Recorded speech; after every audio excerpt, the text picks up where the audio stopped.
सलाम दोस्तों, आप देख रहे हैं हिंदुस्तानी मीडिया। मैं आपके साथ शाहिद कामरान। अभी हमारे साथ जुड़ रहे हैं विकासशील इंसान पार्टी के अल्पसंख्यक प्रकोष्ठ के राष्ट्रीय अध्यक्ष सह राष्ट्रीय प्रवक्ता आरिफ कमाल साहब। आरिफ कमाल साहब के बारे में दर्शकों हम बता दें कि यह वक्तन फ़वक्तन मुल्हका मदारिस के मसाइल को उठाते रहते हैं।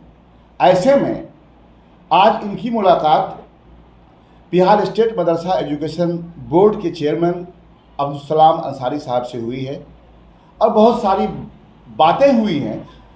क्या बातें हुई हैं?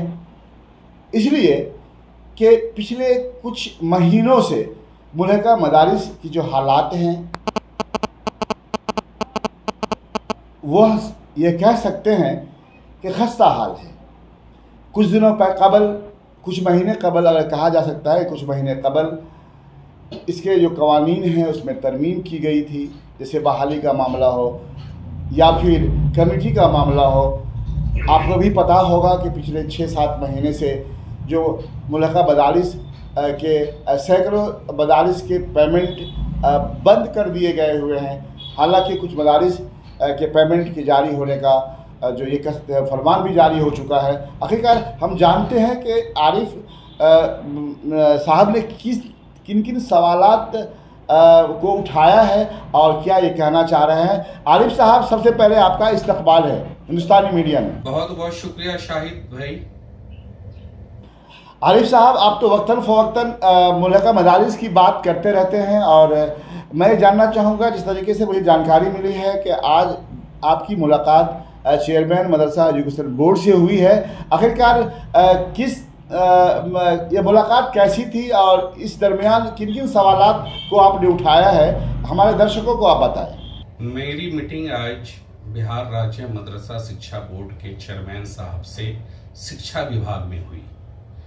मैं हमेशा मदरसा के मसाइल को उठाता रहता हूँ, जोरदार ढंग से अपनी बात रखता हूँ। इसी सिलसिले में मैं चेयरमैन साहब से बात किया था तो उन्होंने मुझे आज 4 बजे बुलाया था और उनके साथ हमारी मीटिंग हुई। मैं देख रहा हूँ काफ़ी दिनों से मदरसा और मदरसा के शिक्षक बदहाल हैं, बहुत परेशानियों से गुजर रहे हैं। तो इन तमाम मुद्दों को लेकर मैं चेयरमैन साहब से मिला और उनके सामने अपनी बातें रखी। चेयरमैन साहब ने हमारी बातों को बहुत ही ईमानदारी से सुना और निष्ठापूर्वक एक सवाल का जवाब उन्होंने मुझे दिया।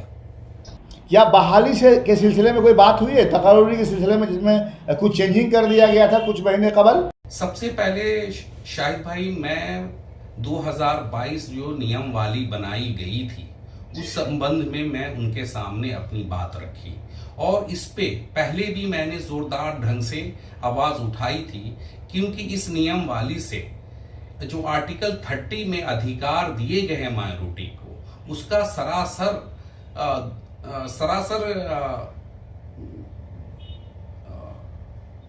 उल्लंघन हो रहा है, आप कह सकते हैं। मतलब कि 2022 का जो नियमावली है अगर उस पर अमल किया जाएगा तो आर्टिकल 30 का उल्लंघन माना जाएगा। आर्टिकल 30 का उल्लंघन है। जो इख्तियारात दिए गए हैं आर्टिकल 30 के द्वारा, इस संविधान के द्वारा, उसका पूरी तरह से उल्लंघन किया होगा। इसलिए मैंने चेयरमैन साहब से कहा कि इस नियम वाली में सुधार किया जाए और जो माइनॉरिटी को इख्तियार दिए गए हैं वो इख्तियार ये है कि वो अपनी मर्जी से कहीं भी कोई भी इदारे कायम कर सकते हैं, उनको वो अपने ढंग से रन कर सकते हैं। तो इस नियमवाली में मेरा यही कहना था कि इस नियमवाली में सुधार किया जाए और जो राइट्स दिए गए हैं माइनॉरिटी को उसको अमल किया जाए। उन्होंने तो क्या कहा? उन्होंने क्या कहा? उन्होंने कहा कि बिल्कुल आरिफ साहब, हम लोग इसमें सुधार कर रहे हैं और जो राइट्स, जो इख्तियारात आर्टिकल 30 में दिए गए हैं वो इख्तियार मिलेंगे।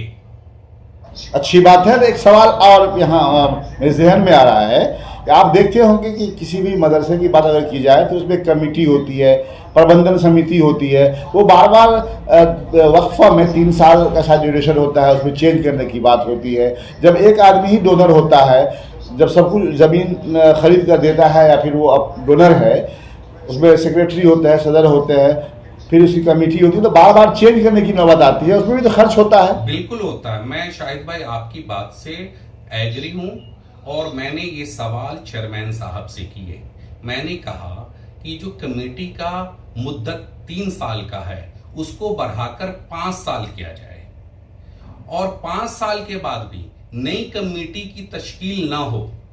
जिस मदरसे में कमेटी में विवाद है वहां नई कमेटी का गठन किया जाए, वरना जो कमेटी है उसी का अनुमोदन बिहार राज्य मदरसा शिक्षा बोर्ड के द्वारा दिया जाए। उन्होंने मतलब आप ये कहा कि जहां अगर कोई झगड़ा झंझट है उसमें अगर नई कमेटी बनती भी है तो आपको कोई हर्जा नहीं, बिल्कुल कोई परेशानी नहीं, लेकिन जो मदरसा साफ सुथरा है, साफ छवि का है, जहाँ की कमेटी अच्छी है, उस कमेटी को डायरेक्ट 5 साल का अनुमोदन दिया जाए, 5 साल की मंजूरी हो, फिर उसका अनुमोदन कर दिया जाए 5 साल के लिए, कोई हेरी फेरी नहीं किया जाए उसमें। बिल्कुल यही मैंने कहा कि उस कमेटी का मुद्दत कम से कम 5 साल होना चाहिए और दोबारा 5 साल के बाद सिर्फ वो उस कमेटी का अनुमोदन कर ले, इससे ज्यादा कुछ नहीं होना चाहिए। चेयरमैन साहब ने हमारी बात से इत्तफाक किया और उन्होंने कहा कि बिल्कुल आने वाले दिनों में मदरसा की कमेटी 5 सालों के लिए होगी। अच्छी बात है, ये भी एक खुशखबरी है मदरसा वालों के लिए, खासकर मदरसा की जो कमेटी चलाते हैं उनके लिए खुशखबरी है। एक बात आरिफ साहब, आप सियासी पार्टी से भी जुड़े हुए हैं, विकासशील इंसान पार्टी से आप जुड़े हुए हैं, एक चीज़ बताइए मुझे, ये 7 महीने से जो मुल्का मदारिस के साथीजा हैं, खासकर 609 की बात अगर की जाए, उन्हें पेमेंट नहीं मिल रहा है, इसके बारे में आपने नहीं पूछा उनसे? मैंने चेयरमैन साहब से 609 मदरसों की शिक्षकों की बदहाली का भी जिक्र किया। लोग शिक्षक और उनके परिवार भुखमरी के शिकार हैं। उन्होंने कहा कि ये जो रोक वेतन पे लगाई गई है, ये रोक मदरसा बोर्ड के द्वारा नहीं लगाई गई है, ये हाई कोर्ट के द्वारा लगाया गया है, शिक्षा विभाग के द्वारा लगाया गया है। इसलिए शिक्षकों के वेतन मिले या ना मिले, 609 मदरसों की बात कर रहा हूं पर्टिकुलरली, उस पर हमारा कोई भी रोल नहीं है, उनका कोई रोल नहीं। मतलब ये एजुकेशन जो शिक्षा डिपार्टमेंट, वो एजुकेशन का मामला क्या? बिल्कुल, ये शिक्षा विभाग के द्वारा रोक लगाई गई है। जो 609 के मदरसों के शिक्षकों की सैलरी नहीं मिल रही है, वो शिक्षा विभाग। और क्या बात हुई आपसे? जी, और किस तरह की बात हुई आपसे? और मैंने कई मुद्दे उठाए, जिसमें ये भी मुद्दा था कि जो नया नियमावली है, अगर इसका प्रॉपर इम्प्लीमेंटेशन होगा तो शिक्षकों की बहाली में बहुत टाइम लगेगा। दूसरी बात ये भी मैंने कहा कि बहुत दिन हो गए शिक्षकों की बहाली नहीं हो रही है। शिक्षकों की बहाली की प्रक्रिया यथाशीघ्र शुरू होनी चाहिए, क्योंकि लोगों का डेट खत्म हो रहा है, लोगों का डेट एक्सपायर हो रहा है। तो उन्होंने कहा कि हम लोग नियमावली के सुधार में हैं और अगर सुधार हो जाता है और ऐसा लगता है कि ये बहुत जल्द हो जाएगा, उसके बाद शीघ्र ही बहाली की प्रक्रिया की जाएगी। तो नियमावली के सुधार की बातें तो उन्होंने कही, लेकिन क्या इन्होंने ये क्लियर किया कि कब तक हो जाएगा? मुझे ऐसा लगता है, क्योंकि ये जो सिर्फ शिक्षा विभाग से नहीं होना है, चेयरमैन के द्वारा नहीं होना है, चेयरमैन के द्वारा सुधार कर शिक्षा विभाग को दिया जाएगा और शिक्षा विभाग इस नियमावली को कैबिनेट में रखेगी और वहां से ये नए नियमावली पास होंगे और उसमें कोशिश होगी। मैंने अपनी मांग रखी है चेयरमैन साहब से। क्या मांग रखी? कि जो पहले से कमेटी के द्वारा शिक्षकों की बहाली होती रही है, वो चीज फिर से होना चाहिए। अब अगर नियमावली में सुधार हो रहा है तो शिक्षकों की बहाली भी मदरसा इंतजामिया के द्वारा ही होनी चाहिए।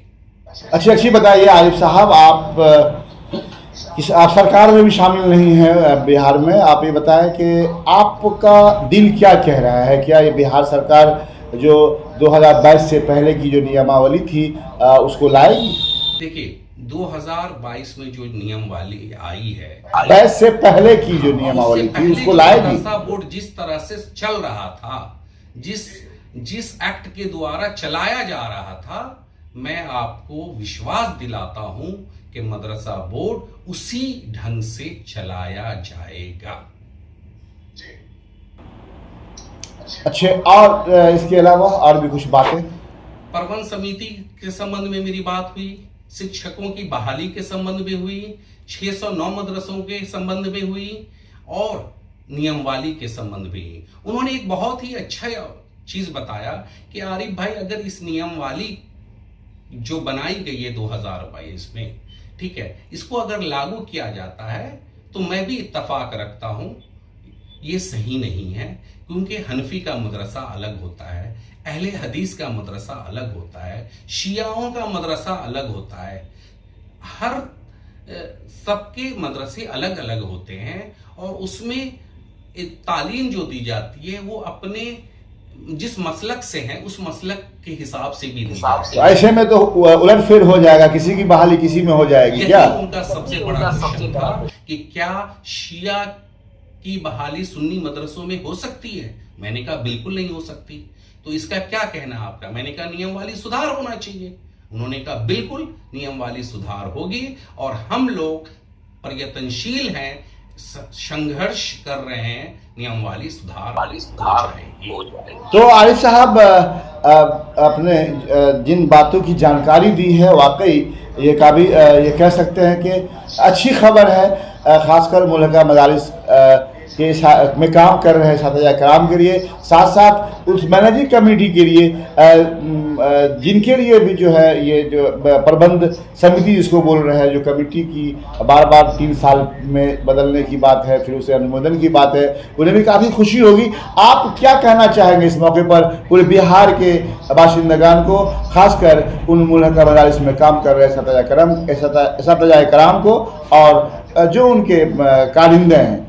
मैं तमाम मदरसा की इंतज़ामिया को, मदरसा के शिक्षकों को कहना चाहूँगा कि मेरी बात चेयरमैन साहब से बहुत ही पॉजिटिव हुई है।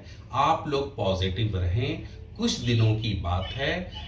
जो मैं आज कह रहा हूँ वो सारी चीज़ें, उन सारी समस्याओं का समाधान कुछ दिनों में आपको ज़रूर मिलेगा, धरातल पे मिलेगा, देखने को मिलेगा। मैं यकीन दिलाता हूं, आप मुझ पे विश्वास करिए। हिंदुस्तानी मीडिया से जुड़ने के लिए आरिफ साहब बहुत बहुत शुक्रिया आपका। तो दर्शकों, देखा आपने, ये आरिफ कमाल साहब थे, इन्होंने बहुत बेशकीमती जानकारी दी है।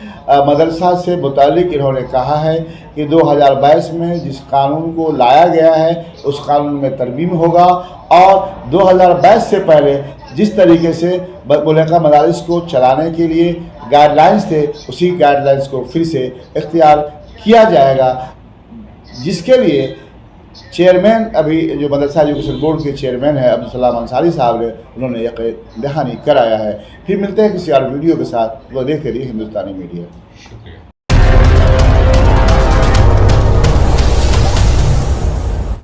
अगर आप हमारा चैनल YouTube पे देख रहे हैं तो चैनल को सब्सक्राइब कर दें और बेल आइकॉन को दबा दें ताकि लेटेस्ट न्यूज़ आप तक पहुंचती रहे। अगर आप हमारा चैनल Facebook पे देख रहे हैं तो चैनल को फॉलो कर दें और लाइक कर दें।